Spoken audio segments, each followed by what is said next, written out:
Since the very beginning of our world. Which of the stories are really true, Grandpa? So Littlefoot's grandfather is telling them about some ancient stories. After Littlefoot asks if the stories are really true, Ducky puts him in his place. No one knows, Littlefoot.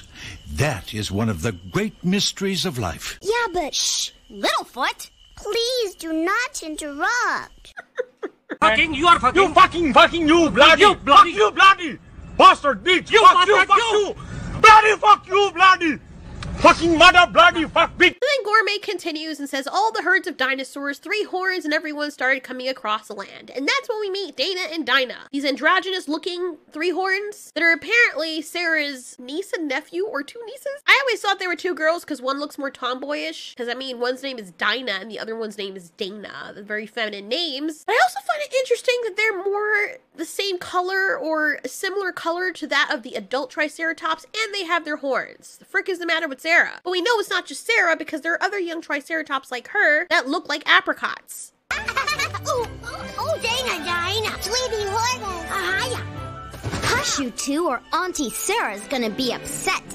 Ooh, Auntie Sarah. It is nice to see the dynamic with twins and Sarah. This obviously means that one of her big sisters had these girls, people, whatever, and Mario Tops is the grandfather. Gourmet continues his story. These Brachiosaurus-looking creatures get attacked by this big sharp tooth. They're all running and one falls and almost breaks his freaking neck. The mother runs back to try and protect her child. Instead of tossing the child that apparently is so frightened that the whites in his eyes disappear, she holds on to him and just stands there waiting to get attacked. Then the lone dinosaur, this Diplodocus-looking thing, shows up. An epic battle begins. He whips the sharp tooth. And this is the part that's weird to me. Like, look how scrawny the arms on the T-Rex is. Look how long the neck of the Diplodocus is. I'm just gonna call him a Diplodocus because that's what I always thought he was. He looks like a Diplodocus to me. And his name is Doc. And I know that they usually take the names of the dinosaurs from, like, the actual name of the dinosaur. Doc. Diplodocus. Doc, get it? I don't know. But this T-Rex has such short arms, and then it's reaching up, and we can see from here that it cannot reach Doc. I know, I kind of spoiled it, but whatever. And he's up here. He didn't lower his head, and somehow the T-Rex manages to, like, extend its arm so that it can reach Doc's eye, because, like, that's believable. It would have made more sense if its tooth did the damage, but whatever. He ends up defeating the sharp tooth, and everyone cheers. I don't know why that dinosaur looks like Chomper. It looks like they cut and paste Chomper's head onto the sauropod. Then as soon as he came, he left. Kid's like, please don't go, and Doc is like, I gotta go, bro. I can't stay here with all this estrogen in this bitch. And this was the Great Valley a long time ago, and the kid cries and looks like Chomper, but it looks like someone stepped on the end of Chomper's mouth. Then there was a big earth shake, and then, like, lightning is coming out of the ground, and this big rock comes up and makes Saurus Rock in the shape of the lone dinosaur. And that's how Saurus Rock got there to this day. You'll notice that there are a lot of rocks in the Great Valley, or, like, in the distance from the Great Valley, that are in the shape of dinosaurs. Heavily convenient. And that's the story behind that. Dinosaur did so many years ago. They say if you look very... Whoa. What's going on there? What is happening there with your neck, Grandpa?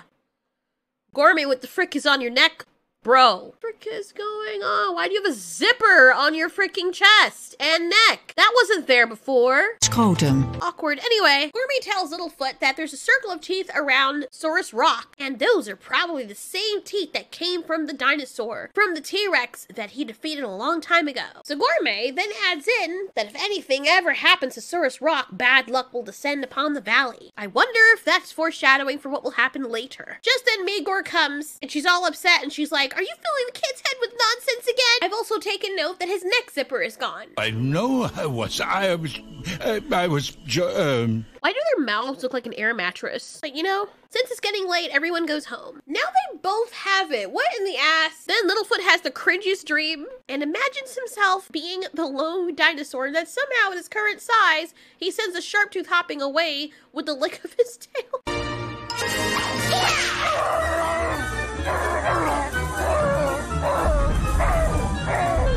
Oh my god, the cringe. Jesus Christ, dude.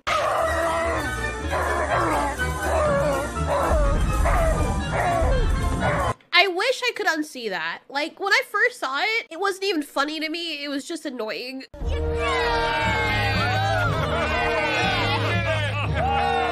But you know what? have weird-ass dreams. In the night, in the far distance, there's a weird long neck that appears. The next day, all the friends are having fun. Sarah's father comes in to check on the twins and reprimands Sarah by asking where they are. But before that, he's telling them about the food. Kids realize this is the time of the changing tree stars? We can't waste those that haven't fallen yet. Do you want us to run out of food entirely? Now, there's no need to frighten the young ones. Oh my god, the longacity. Do you notice that in every movie when the three-horn tries to instill some good practices in the children, the long neck always comes in and cock-blocks him? Alright, hold on.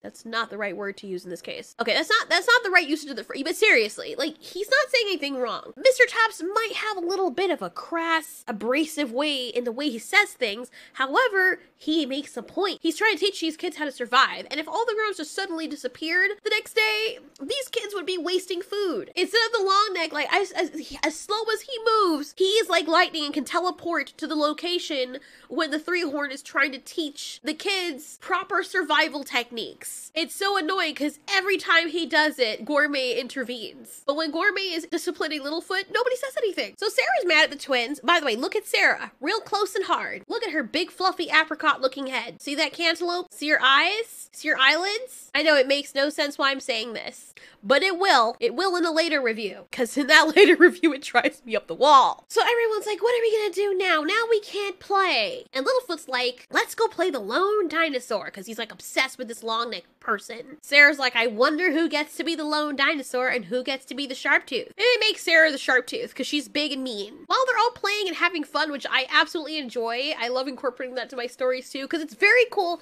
seeing their interactions. And aside from all the Five Nights at Freddy's animations that we see in the later movies, it is cool to see the dialogue and interaction between the kids, because it's very realistic. While the sharp tooth is getting ready to eat all of them, pretend of course, Littlefoot makes his grand entrance, and he doesn't realize that the log is rotten. As he steps on it, he falls to his death. Oh no, you're gonna fall on your freaking neck and break it, and then someone catches him in the nick of time. And when he sees who it is, this guy looks like the lone dinosaur. His name is Doc. Who is this? Are you bothering our kids?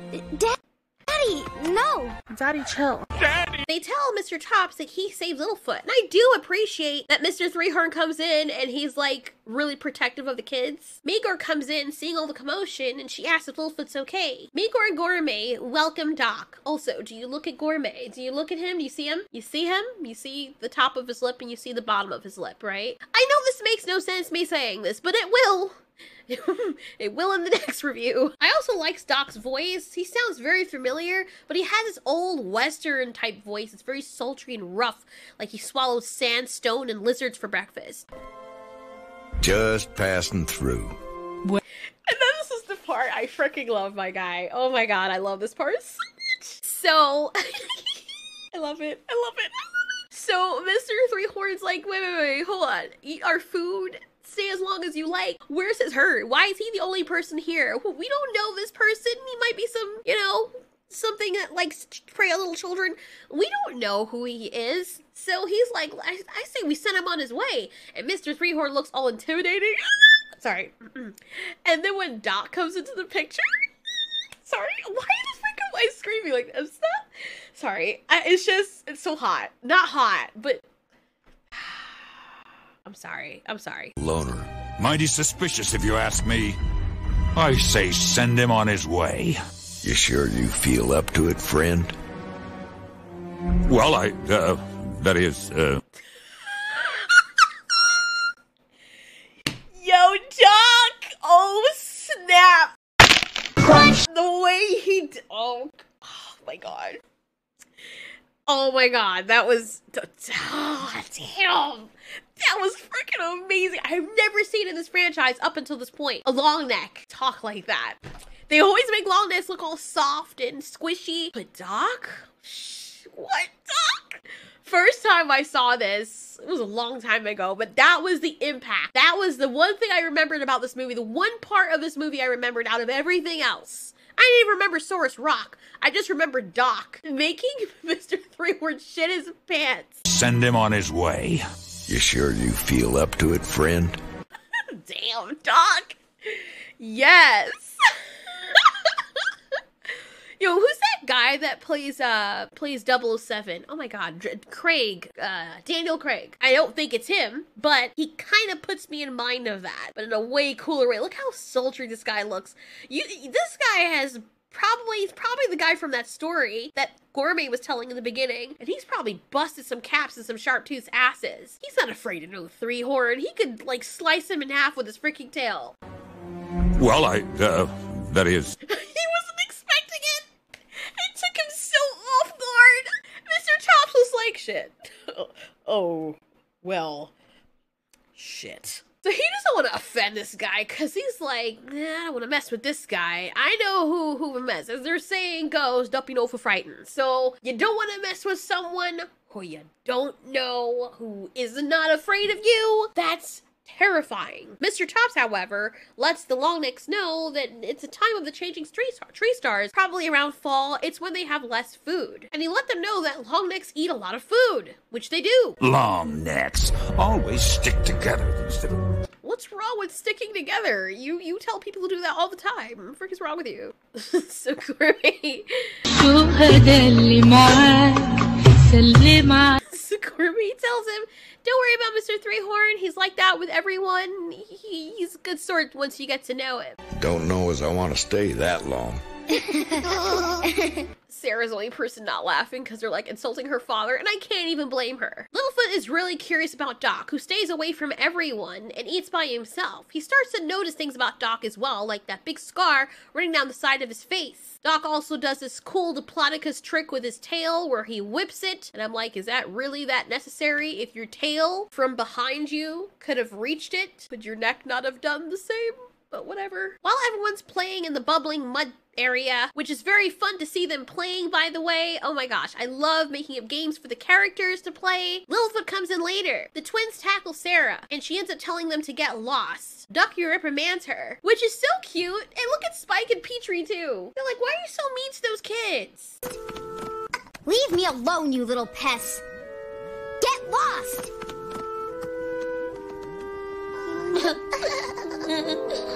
Sarah! What? Ugh. Hey, guys! Really, bitch? Really?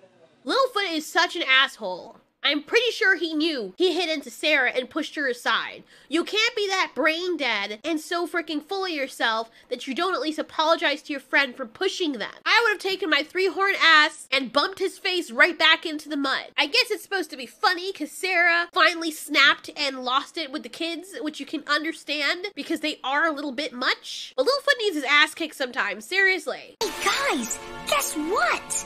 What? What? Is he gonna say sorry?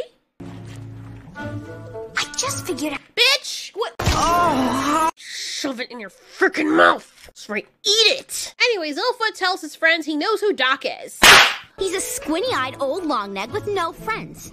Me could tell you that. Petrie, shut the hell up. Nobody believes him, especially Sarah. She says that we've saved you too lots of times. I've saved you lots of times. Does that make me the lone dinosaur? And she has a point there. Guys, I'm serious. They know you're serious. They just don't take you seriously. Then the cringy song happens. Honestly, there's a part in this song that I really like, but there's a part in the song that I really freaking hate. I like the story. I think it's interesting. I love it when they tell stories with the songs, but it's funny how it starts off. Littlefoot's eyelashes are like super long. They look like Petrie's feet and hands. Petrie looks like he's bleeding into his background. Sorry.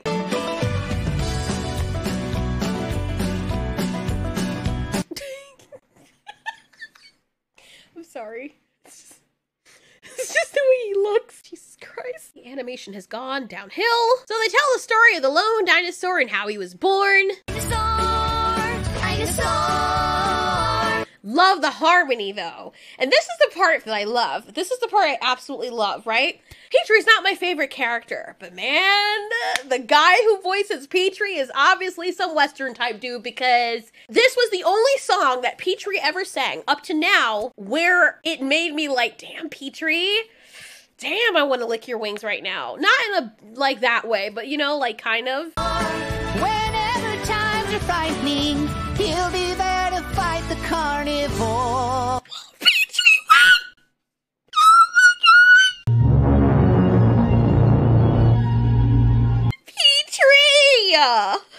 Look how mad Sarah is. She used to be the best singer out of everyone, and she heard you drop that, and it instantly made her freaking lose her mind internally. She doesn't know how to freaking feel, my guy. Petrie, what? Whenever times are frightening, he'll be there to fight the carnivore. Okay, it's because he put the mud over on her face, but still. Petrie, damn. I can see your past self and your future self and present self all fighting with each other right now, as we can see here, because holy moly, dude. I mean, from one extreme to the next. How beautiful. Oh, I just want to listen to that over and over. I actually was rewinding it over and over again. I don't even remember that part. All right, Petrie, I see you. You know what I don't understand, though? When they're singing, Sarah doesn't agree with any of this. She's mad. You can see it in her face. Look at her face. Look at my face. After all of this, regardless, Sarah doesn't believe it and says that even Littlefoot's grandparents said it was just a story. If you ever got a good look at Saurus Rock, you'd see it looks just like Doc. Well, that's all it took. The babies heard this and in their baby language say that they want to go there. In the night when Littlefoot's supposed to be going to sleep, he is so enthralled with Doc that he ends up whipping himself on the ass. His grandfather's watching him. His grandfather looks like a mallet. Gourmet's like, you know, I know it's new and different, you know, when you meet someone and you're gonna get plenty of time to know him. Just get some rest. In the morning, while Littlefoot is still asleep, a very creepy and distressed Sarah comes to try and wake him up. It's horrible. The twins have gone. My thing is, if she was supposed to be watching the twins and the father makes sure that he sees his kids before they go to sleep when they come home, why didn't he realize that the twins were missing at that time? I just could never put that together in my head. Spike, Ducky, and the others come to help Sarah find the twins before the grown-ups wake up. Seriously, at this point in time, Spike started to really annoy me. We see what I think is a Myosaurus or something. Ducky goes underneath her, and the way the mother wakes up and just is like, what are you doing on my eggs? I do not blame her. I used to think she was a little bit too aggressive, but how would you feel if you had a newborn baby that was sleeping or your little twins, and then you see some other 5-year-old kid standing on their chests under their blanket interrupting them? This is Mia. Whoa! The way she lands, though. Sarah is more scared of her father being mad at her than having actually lost the twins. When was the last time you saw them? Why does your voice sound like that all of a sudden? Are you trying to be Allie? Why are your lashes extra long today? Why are they extra long, period? Their faces. Sarah, what has happened to you? Grief, man. Anyway, she recalls how she remembers that she told him to get lost. Lost. That right? She said that. Me heard her. Oh my god, he is so freaking annoying. I want to take his legs and break them, swear to god. He chooses the most inopportune times to be a total dickwad. Why is that something to gloat over? She's your friend. Like, I don't even blame the way she looks right now. And she is really showing a lot of restraint. Then she quickly blames Littlefoot because he started talking about Saurus Rock. Surely enough, that's exactly where the twins have gone. I want you guys to remember this picture. I want you to remember it. Because maybe we're looking at it all wrong, but you know what I mean? Okay, you don't get it yet, but you will. Littlefoot and the others quickly go after the kids. And this is when Ducky starts to tell Sarah what the baby language means, because she can speak baby language, or at least she thinks so. Sarah thinks the babies are scared, but in fact they're having fun. Now I want you to look here. Look at this place. Look at how this looks. This was the place from afar. Right? There's a big chasm, and there's these rocks jutting out of the ground, and these are the rocks that the babies are gonna jump on just now. Take a look. They're like, no problem, let's do this. Oh, I didn't notice that too. Take a look at Dinah, whichever one, who knows. Take a look at the baby's horn. It like glitches out for a second. I never caught that before. Right there, this one. Look at it. Turns brown and comes back. Then they start jumping on these rocks. How? I'm wondering, looking down at these things, they don't even look like look how skinny they are. They don't even look like how they look on the side. How does it look from straight up like an anorexic pencil? And then in the next moment, it looks like a camel upside down sticking its legs out of the ground with an obvious fat ass base. How are they able to jump that high? Then there's another establishing shot. Unfortunately for the twins, while they're all playing, they, unbeknownst to them, stumble upon an Allosaurus' territory. They are so totally oblivious to this thing that even though it makes all that noise crashing through the tree behind them, they pretend like they can't hear. Then Littlefoot and his friends come upon this same area. Now, I don't know about you, but when I'm trying to write stuff like this, I try to make it as consistent as possible. I'm not saying I never get this wrong, but if you're gonna make a show of establishing the shot, it does have to have some kind of consistency. Look at the picture at the top right. Look how far away from the freaking edge that one is. But okay, fine. It's very nice and narrow. The first rock does not look narrow. This rock does. And remember the establishing shot we were talking about? They figured, okay, maybe the twins have gone across these rocks. And they all decide to cross it, knowing they could very well die. I know people want to make the arguments and say, they're kids, they're just dinosaur kids. No, normal kids wouldn't do shit like this. They're stupid.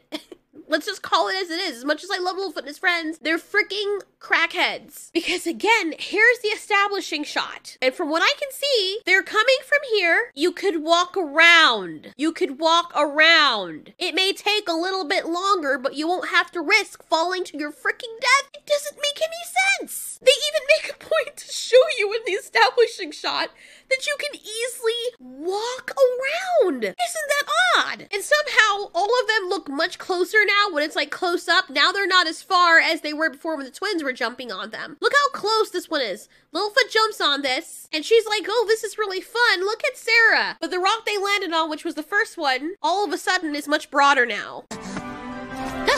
Wait for Petrie! So Spike wanted to go over and they were trying to encourage him, but he was really scared. And for some reason, Spike, he just keeps getting more stupid as the movies continue, which doesn't make any sense because he's supposed to be maturing, but his mindset just keeps deteriorating. Notice there are 4 of these things. Wait for Petrie! 1, wait. I know, I'm a stickler for this kind of stuff. It's hilarious. He lands on the first one. 2, 3, 4, 5, 6, 7. Then we find out the only reason Spike went over is because he wanted to freaking eat. Getting a little bit old, Spike. Because of his weight, all of a sudden they crumple. It's so funny how they looked before and how they look now. Before they looked like chess pieces, and now they look like Reese's Pieces. Oh no, now they can't go back home because they didn't realize that they could just walk across. Why is Littlefoot glitching like that? My dad could. How? The 3-horn way. He'd just knock it right over. All the trees that they see here are huge. They're unlike any trees that Littlefoot's ever seen. And Littlefoot's like, these trees, Sarah? Your dad? I don't know about that. So then she tries to show him and she's like, all right, bet. I'm gonna go over there and show you. Look at where they are. I swear to you, I'm gonna say right now though, this is the worst Land Before Time movie I've seen out of all of them. And it's not just because of things like Sarah from a distance looking like the American Pie father. It's the things that come next that just start to make me feel like I'm watching Dumb Movie Monday because the quality in these movies. I'm sorry. I can't help but laugh. Like, if it was a regular dumb movie I was watching, I'd be really upset. And I did get upset. I did get upset while watching this, but because I love Land Before Time so much, it just made it more entertaining. I don't know why. Okay, so they're all just sitting, sorry. They're all standing here, and Sarah's like, let me show you an example of me knocking down this tree. So she's like, see, watch. From where she is, where they all are, she's like, all right, I'm gonna run over here and knock this tree. And she's like, man, that didn't feel like a tree. All of them walk up, they're like, yeah, and then, you know, you didn't knock it over. It's too soft to be a tree. Petrie! It's just so fucking stupid. Petrie can fly. Right? Right? He can fly. And he's like, it don't look like tree either. It didn't no sound like tree either. And I don't know if they just have really bad eyesight, including Petrie. You know, the flyer, the person who can look ahead and see things. But as they focus, they're like, oh my God, that is not. So you mean to tell me Oh my god, this is just so bad. Oh my god. You mean to tell me that y'all were looking up at these huge trees? They must have really bad vision. Because when you're looking up at something very high, or even eye level, you're gonna see exactly what it is, unless your vision is impaired somehow. Not to mention, this thing is moving and squirming. I can understand if you were all looking at the ground and sniffing it like freaking bloodhounds, walking along while sniffing the floor, and you don't realize you bump into something. But Petrie is a flyer. Not to mention, like, look at the, how do you, it's not even that big. I can understand if it was Godzilla's freaking leg. It's not, this thing is smaller than your freaking grandparents and your parents. You mean to tell me you didn't see it moving? You didn't see it? Look, it's so, look, oh my god. Look at its foot. Look when she runs up to it. Look at the foot. It looks like a tree trunk. It looks like a sauropod foot. You know, when you watch these movies over, you realize, oh my god, this made no fucking sense. Look at the toe over here. This is supposed to be like a human foot planted down on the heel. That is how fat the leg is. Look how big it is in comparison. You can even see that little white piece, which is the hint of the toenail right there. And it's moving. Its tail is closer to you. Its tail wasn't in the air like alfalfa. It's, oh my god. What is going on right now? Littlefoot, your neck is like a periscope. Petrie, you can fly, bruh. You're supposed to have better vision than every single I swear to god, these people need to get slapped. And if I hear one more person tell me, they're just kids, you must have been some stupid ass kids when you were younger, because you know there's certain things that kids are way more observant about than adults. And I think that's an evolutionary thing because, you know, kids can get eaten better and they have to learn and stuff. Kids are way more observant. Things that you think kids wouldn't notice, they notice. So no, it's not a kid thing. They're just freaking stupid or insane. Not to mention, Sarah's friends before she bumped into it were way farther away than her. They should have seen it instantly, but whatever. Oh, so why does it walk like that? I don't know what's going on with the animators, but look at its feet. There are times it walks plantigrade, which means it has its foot and toes and heels on the ground at the same time, like human feet. And that's not how it's supposed to walk. And they do that on and off with this Allosaurus in this movie, and it just drives me nuts. It's like they had 16 different animators working on this, and I know that's usually the case, but a good director would say, no, this needs to be consistent at least. People who love dinosaurs are gonna be watching these movies. You can't have them walking like humans. Also, I'm guessing this is an old-ass Allosaurus. It must be an old geezer because it's so much slower than the Tyrannosaurus Rex. And I swear to God, you guys are gonna, you think this is bad. Wait till, oh my God, I can't even speak right now. Wait till the movie progresses. Wait till it progresses. You're gonna be so out of your freaking mind because the one thing I'm wondering as I'm watching this movie is, does the Allosaurus want to kill them? Does he need help? Because it almost seems like he's calling for help. He doesn't want to kill them. He doesn't. And you'll see exactly what I mean. It gets so much better. And by better, I mean it gets worse. Of course, they escape through a tree and they're able to dodge the stupid ass Allosaurus. Goddamn, this thing is stupid. And it's freaking ugly. It looks like dog food. Littlefoot and his friends are happy they got away, and now they're closer to Saurus Rock. They can see the babies at the top. Look how far up they are. And they're like, look at us. And they choose that time to start rolling around on the edge like idiots. I know they're babies and they don't know any better. And they're like, hold on, we're coming after you. And every single one of them go after them. Why doesn't someone, I mean, not like it's gonna really matter, because if they come crashing down, they're going to die. So I don't think that if you have two big balls of flesh flying towards your head at terminal velocity, that you catching them is gonna make a difference. You're probably gonna end up killing yourself as a result, because they're gonna smash right through you. Why are there palm trees right beside redwoods? What a really odd biome setup. It's just got these evergreen trees next to these, okay. But anyway, this thing is so high up that low clouds are in the way. You can see kind of like a mist there. So it's super, super high up. Look at the movement down there. Look at the movement up there. You can tell how freaking high it is. They're like ants. Those babies drop, they're dying. Sarah and Littlefoot and the others start the treacherous climb, but Spike's too fat, he can't get up there. Petrie's like, roll the other way. Instead of grabbing one of them by their tail, I mean, I know they're heavy, but at least it would get their attention. I don't know how Sarah was able to get up there this fast, but they roll off the edge. Sarah's already near the top. How did they, I don't get it. She ends up falling all the way to the bottom, and she should have died. died.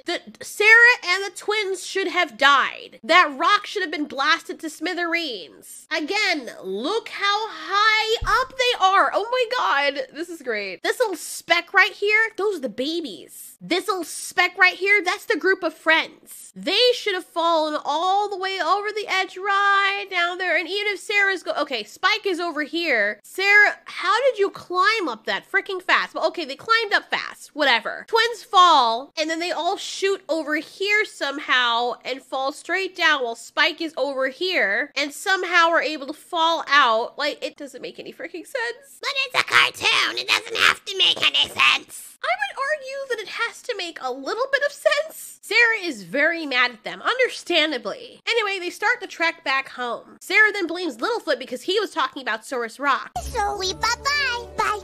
What did the little dears say? They said you are the one who told them to get lost. And I am the one who is calling out how dark your fucking head nub is. What happened, Ducky? Did the animators forget that that part's not supposed to be dark green? These are iconic characters. They need to look a certain way. Even when I was a freaking baby, I knew that Ducky's head nub is the same color as the majority of her body. So this like stood out to me. She looks like a completely different dinosaur. And now she looks like freaking, what's his name again from Avatar? Nyum Nyum, or what the frick is his name?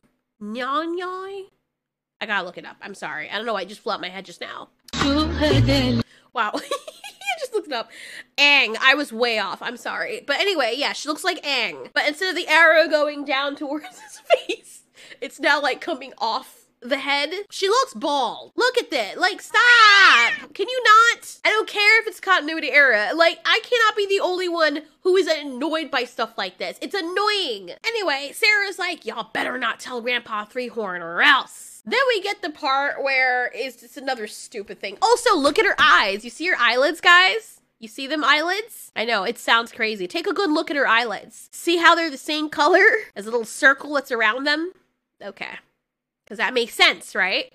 Okay, just making sure. You're like, Altier, what the frick is wrong with you? I know, right? You'll figure it out. But anyway, she's telling them, yeah, Grandpa Three-Horn's really scary when he's mad, and they're like a sharp tooth. Instead of telling Sarah, hey, there's a sharp tooth behind you, like right off the bat, they all start backing away like they're scared. And this part is so stupid. Oh my God, it's so freaking stupid for so many reasons, and I'll break it down why. Because you don't want to see Grandpa Three-Horn when he's mad. When Grandpa Three-Horn gets mad, it's even scarier than a sharp tooth! Now I just understand that the sharp tooth apparently moves in reverse because he comes upon these things that he's been chasing and apparently wants to eat, and he just stands there. He just stands there. He just stands there. I don't know why he's just standing there, but it just does. I think a sharp tooth's a little bit scarier. Maybe. No, Sarah! Really behind you! Oh, come on. Don't try that old gag on me. It's still standing there. It's still... Oh my God. Oh my God. Oh my God. Stop. Stop. I hate it when you have a masterpiece. Like, if they started out like this, I could understand. But we came from an old-ass movie for the first Land Before Time. It was from the 80s or 70s. And, you know... Hey!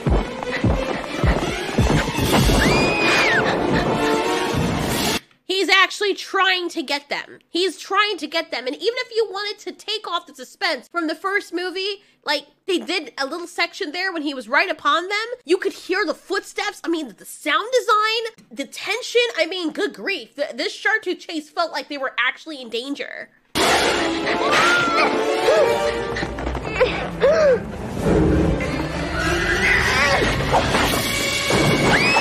And then look at this. When the sharp tooth sees him and lands, like, I was afraid of the sharp teeth. I love sharp teeth. I love T-Rexes, raptors. I'm a carnivore person. My favorite dinosaurs at the time were Allosaurus, Deinonychus. I love those types of dinosaurs because they're so freaking intelligent and so scary. And this really embodied, the first Land Before Time, really embodied what a scary dinosaur is that's hungry and trying to fight something. Just look at, I showed this already in a previous video, but I gotta show it again. Hesitate. goes in for it. You can see that they're like, okay, right there, it's like, all right. Gotcha, bitch.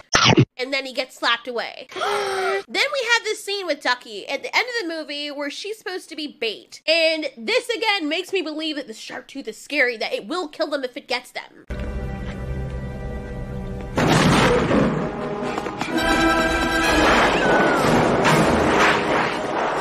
See how it's snapping its jaws when it's right by her? Even if there's a little tiny bit of hesitation for the sake of the plot, it's still believable that this thing's trying to kill them.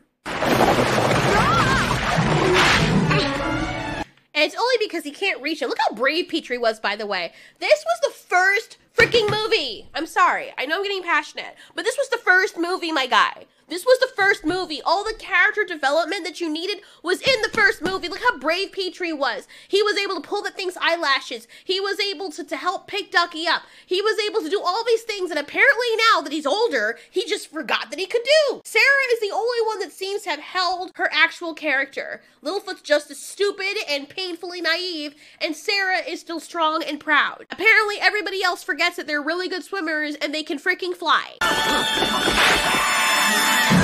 You see how nice these movies were back then? I feel like all these old-ass movies are better than the newer movies. And now, for some comparison, because I had to show that, to show you what suspense and action and danger feels like, and trepidation. Now here is what we have now. Come on, don't try that old gag on me. Okay, Ducky, nice try. You almost sound like a shark tooth.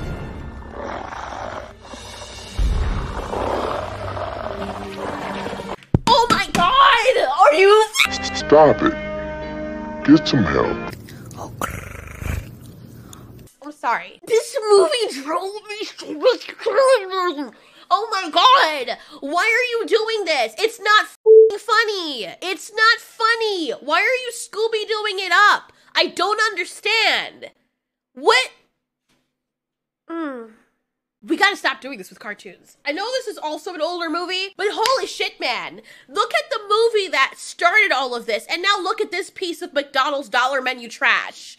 The fucking stupid dinosaur just stands there waiting patiently for Sarah to finish her tirade. First of all, it makes no freaking sense why Sarah is thinking that the kids, her friends, are telling a joke. Really, bitch? After all y'all have been through with all the sharp teeth, everything that you guys have been through, having almost been eaten by a sharp tooth yourself, why on earth would you think they're joking after every movie you guys have gotten chased by sharp teeth? Why on earth would you think, well, I guess I'm not falling for that? Bitch, every other time they've screamed sharp tooth, it's a sharp tooth there. We don't ever see in any of the previous movies where they troll Sarah, and maybe it happens off screen. But seriously? Seriously? It's not like it happened a long time ago. This happens every freaking week. And you think it's a joke? You know what a shark tooth feels like, and you know what it smells like, and you know what it sounds like. You were the one who was paranoid and got up when you heard the shark tooth and all your friends were sleeping in the first movie when you were a baby. And now, I just cannot, man. I cannot. I cannot. This is freaking gold right here, man. This is better than all the freaking bad movies combined. Who did this? I'm sorry, who? Okay, Don Bluth did the first one. Roy Allen Smith did the second one. He did the third one too. And he did 4. And then Land Before Time 5, Charles, the frick, Governor? Hello, Governor. What kind of name it? Whatever. This guy does Land Before Time 5, The Mysterious Island. This one starts getting stupider. Figures. He's also the same one who did the last movie is the one who did this one. Jesus Christ. Oh my god. This is the worst Land Before Time out of all of the movies. God damn it. And he does the next one. Shit. This person... Okay, he's got the dialogue down. I will say that. The dialogue and them actually talking and playing with each other, it feels realistic. However, when they're in danger, it feels like I'm watching a PBS skit. And this is not what Land Before Time was. Kids all over the world fell in love with Land Before Time. As it was. Why are you making the sharp tooth just sit there? Again, Sarah's like, I'm not falling for it. The sharp tooth comes here while she's talking. I just want you to look for a moment how long this bitch is standing there. That's why I said earlier, I don't believe this thing actually wants to kill them. It probably just wants to be friends with them. Because there it is, just standing there. there, standing there, standing there. Standing. Standing there, still standing there, still standing there, still standing there. Ooh, let me get a little closer. Still standing there, still standing there. Let me drool on you so you can wait to see my presence. Still standing there, still standing there, still standing there, still standing there, still standing there, still standing there. Now it bites when she's realized it's there. Oh my God, it's so annoying. Stop doing this with kid movies, seriously. It's such an insult to children. When I was a baby... Goo goo gaga, I want milk. You want me to get your bottle, buddy? I want milk. Okay. When I was like 4 or 5, whatever, I understood what danger is. Actually, that made me like dinosaurs more because of the danger. Look, seeing Jurassic Park for the first time, I was like, oh my God, like, I love dinosaurs. Things that can kill, rip apart people, yes. But this makes them look like idiots. This makes them look like things that I don't have to be afraid of. Man, if I'm a kid and I see this, I'm like, man, that crocodile over there probably just wants to be friends. It's just gonna stand there and wait for me to see it before it attacks. Let me go over there and pet it. Stop doing that. Stop doing that. Oh my God. I'm sorry. I'm sorry. I know I went off the deep end, but you have no idea how much it freaking annoyed the shit out of me. And if you didn't have an idea, you have an idea now. But it's just so annoying. The other part, like, that really annoys me, I already said it, but still, it makes no freaking sense. Sarah's been with her friends since she's a baby, and they've been chased by sharp teeth since they were babies. Every time her friends have looked scared there was a sharp tooth. What reason would there be for her to think in this moment that it's not a sharp tooth? You know, like, how is it an old gag for something that can literally kill you? Anyway, they go inside this log, okay? We get some Spinosaurus Jurassic Park 3 vibes going on here. And the thing is like, oh my God, where did they go? And I swear to God, the characters, the person who wrote this, I know it's probably not just the director, but you're responsible for directing the movie in which it's supposed to go. Freaking A, man. Come on. Ducky's in this log. Now, look at how small this hole is, by the way. Why don't you take a look at the log? Okay, anyway. Spike, do not poke me. Shh. Quiet. Hey, what is this? Oh my God. Where's that anime me for when that girl brings her hand back and slaps the shit out of someone really hard? Kana! Ducky's in there and making a mad noise. This is the same Ducky.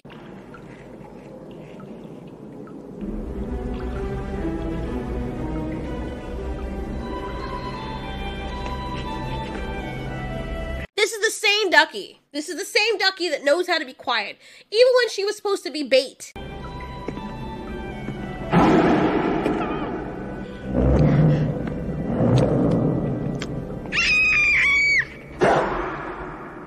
This is the same Ducky. I swear to goodness, when you watch the old movie again and you watch the other movies, it feels like they're completely two different franchises. When it starts chasing her, just look over the scene again. When it starts to chase her and she's running for her freaking life and she looks freaking terrified, she's not cracking jokes. She's not like, Spike, oh my God, stop poking me. She's scared for her life. She's scared. You believe she's scared. I believe she's scared. I'm scared for her. Now in this movie, she's like, Spike, go away, when you know this creature is right behind you and it can eat you. And then she's like, what's this? Like she has no goddamn brain. Quiet. Hey, what is this? Oh my God. It was really hard for me to watch this over. Like, I think the first time I saw this, I still felt the same way. I remember blacking all of this out, but I remember now it's flooding back how annoyed I was. And I think I just coasted through it and I watched it out of obligation because I'm a Land Before Time fan. But holy burger in a freaking bird ass, this movie is trash. So the thing takes the log and yeets it like across the area, and guess where it goes? It just happens to fall perfectly, even though the log is not that large, across the chasm where the rocks were earlier. Interesting. Because when I did the measurements for how far away that was, that tree would have fallen right to the bottom. But somehow it lodges neatly. Okay, fine, whatever. Whatever. Hey everybody, in here! Sarah, it is a good thing that sharp teeth are not very smart. You should be talking, Ducky. So you see the sharp tooth come up to this log. I'm sorry, I'm still mad over this scene. I'm still mad. Right after this bitch just says that the shark teeth are not very smart, while they're supposed to be hiding from something that can kill and eat them, she's talking mad loud, and then she doesn't get the concept of a hole and the end of one, and that the shark tooth might be outside it, when she has before when she was much younger. I am so flabbergasted right now, seriously. I know I sound like a broken record, but who the hell was swimming in a pool of freaking hallucinogenic mushrooms when they made this movie? It's such a far cry away from the other movie. It's so far. I seriously am convinced that I blocked all of this out because of the sheer stupidity of it. Ugh. Anyway, the shark tooth throws him here. How convenient, right? Then Ducky's like, maybe we're in the shark tooth's tummy. And I swear to God, if it wasn't apparent before, in this movie, she's my least favorite character. I mean, her and Petrie. At least Petrie has a few good lines, but Ducky is just, I don't know what happened near the ass half of this movie. Now, here's what I mean about consistency, right? We're almost done.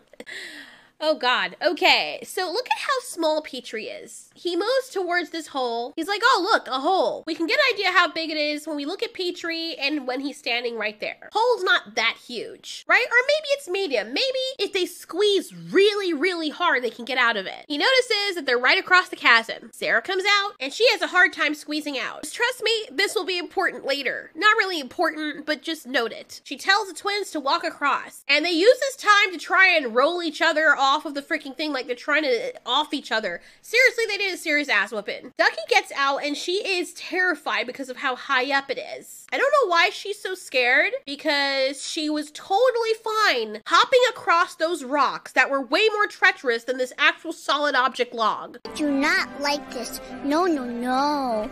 Bitch, you were able to hop across rocks that were barely holding on. Pillars of skinny rocks that had great distance in between them where you could have fallen off at any time. And you were able to do that crazy easily with no fear whatsoever. But a log that has a straight line that is more solid and easier for you to walk across, that's a problem. Not to mention, in almost every other Land Before Time movie, they've had to put trees across to make bridges, which is always so convenient. And you've done that plenty of times, but now you're freaking... What? Wait, remember the bubbling brown goo? Whoa, maybe they hopped across the big ditch. Yep, yep, yep. Yeah. I know, right? This is the same, this is the same chasm that they hopped across, where she was like, oh yeah, it's like this, let's just hop across on these skinny ass rocks, where we can easily misstep and fall to our deaths. You swimmer, right? Mm-hmm. If you fall, there's a skinny little river way down there that you might land in. Maybe? Oh, thank you. I feel so much better now. You should, idiots. Because you were fine hopping across the rocks over the same chasm. It scared my dog. I'm sorry. I love you. But Jesus. Oh my God, the inconsistency with the characters and the writing in this movie are driving me up the freaking wall. I'm sorry. I gotta make another part 2. I can't take this anymore. I have to... Oh, there's like 45% of this movie left. I can't. It's too much. It's too much right now, bro. Too much. Especially when I have to break this. I feel like I'm going insane. I don't know what to say. I don't know what to say. I'm done. I need to go. I've been fasting for 20 hours. I need to go and get some breakfast or soup or something. This is not the time. Anyway, this is just what I ended up drawing. It's supposed to be Littlefoot and Allie, or maybe some alternate version of them, where Allie is a baby that clearly does not look like either of them. And Littlefoot's kind of like... I really rushed into making this, and I had to try and stretch it into a speed paint, which it wasn't. So I'm sorry about that, but this movie just...